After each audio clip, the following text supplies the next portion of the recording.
Welcome to Swordbox for our Monday message. Today Mickey begins a series talking about Joseph. Our verse for today is James 3:16. For where envy and self-seeking exist, confusion and every evil thing are there.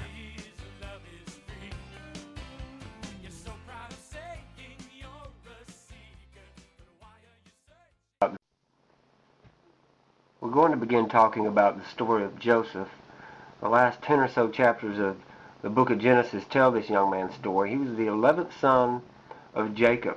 And Joseph was only 17 years old when the Bible begins to tell his story. He was just a teenager. Today he would be somewhere around 11th or 12th grade in high school. And Joseph was his father's favorite. And Joseph's 10 brothers knew it. His father Israel had made him a robe of many colors, and his brothers hated him and couldn't even speak peacefully to him. Joseph had 2 dreams that he told to his family. Dreams that showed them basically his family bowing down to him. His father rebuked him, and his brothers were jealous of him. His brothers went away to feed their father's flock at a place called Shechem, and his father sent Joseph to check on them. When Joseph's brothers saw him coming, they conspired to kill him. When Joseph arrived, they took his robe that his father had gave him and cast him into a pit. Their intention was to kill him. But they ended up pulling him out of the pit, and they sold their own flesh and blood to the Ishmaelites for 20 shekels of silver, who took him to Egypt. And then his brothers told his father that he had been killed by a wild animal.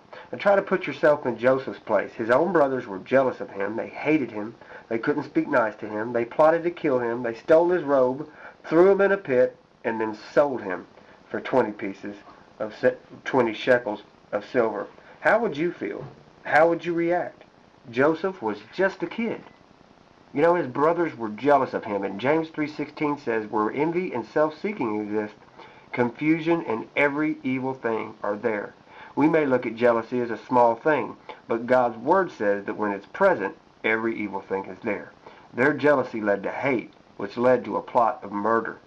So when we look at it where it can lead, jealousy is not so small a thing. The Bible doesn't give us any response from Joseph during all this. We can only assume that he was hurt very deeply by the way he was treated. You know, the natural thing to do when we're mistreated is to do to them as they have done to us.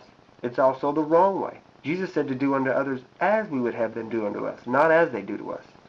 From a human and a natural perspective, Joseph's life was over. Even if they didn't kill him, he would be a slave, and there's not much future in that. How easy it would be for him to hate his brothers for what they were doing, and to blame God for allowing all these bad things to happen. I can imagine maybe some of these thoughts went through his mind. I don't deserve this. This isn't fair. God, where are you? Did I do something wrong? Why does all this bad stuff always happen to me? And no one else has it as bad as I do. You know, when bad things happen, it can shake our faith. We cannot always figure everything out. Many times we just don't know why something happens. Just like with Job, bad things were happening to Joseph, and he didn't deserve them. You know, King David expressed the same frustration in Psalms chapter 10. He said, why do you stand afar off, O Lord? Why do you hide in times of trouble? The wicked in his pride persecutes the poor. Let them be caught in the plots which they have devised. It's very difficult to suffer at the hands of others when it's obvious what they're doing is wicked, and we know God could stop it. It's times like this that we must trust God. David wrote in Psalms chapter 7, verse 10 through 16, my defense is of God, who saves the upright in heart. God is a just God, and is angry with the wicked every day. Behold, the wicked brings forth iniquity. Yes, he conceives trouble and brings forth falsehood. He made a pit and dug it out and has fallen into the ditch which he made. His trouble shall return on his own head, and his violent dealing shall come down on his own crown. Joseph had to trust in God. He had to forgive, or he would have been consumed with sorrow and anger and bitterness and hate. This would have probably been the end of our story, as Joseph would have finished out his life a miserable, bitter, and depressed slave. But Joseph didn't allow others to control him. He may not have been able to control what was happening to him, but he did not allow those things to ruin him. He trusted God. He believed that God was still in control. Psalms 31, 12 through 14, another way David is expressing, I think, what Joseph must have felt. I am forgotten like a dead man out of mind.